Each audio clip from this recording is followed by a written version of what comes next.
Kryetari i Partisë Demokratike Sali Berisha ka prezantuar një propozim të ri për reformën territoriale që parashikon rritjen e numrit të bashkive dhe rikthimin e komunave. Gjatë një takimi me ekspertë, ai theksoi se kjo formulë synon të afrojë shërbimet më pranë qytetarëve dhe të përmirësojë funksionimin e pushtetit vendor sipas standardeve të Bashkimit Evropian. Standardin për Shqipërinë malore kodrinore duhet të rikthejmë komunat në të gjitha zonat kodrinore dhe malore ku ekzistojnë një numër i caktuar banorësh. Unë nuk mund të them aty ku s'ka banor, sa ajo është proces i gjatë ripopullimit, por duhet rikthehen në të gjitha zonat kodrinore dhe malore në të cilat ka, sa të themi ne, 1500 ose 1300 banorë. Berisha u shpreh se ndarja e rajoneve mund të bëhet në përputhje me modelet e vendeve të BE-s, ndërsa shtoi se drafti përfundimtar i demokratëve do të publikohet vetëm pasi të përfundojnë konsultimet me qytetarët në të gjithë vendin.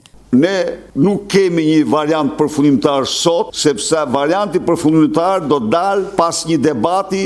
Kryedemokrati kritikoi ashpër reformën territoriale të vitit 2015 duke cilësuar atë si një projekt me qëllim elektoral në favor të Partisë Socialiste.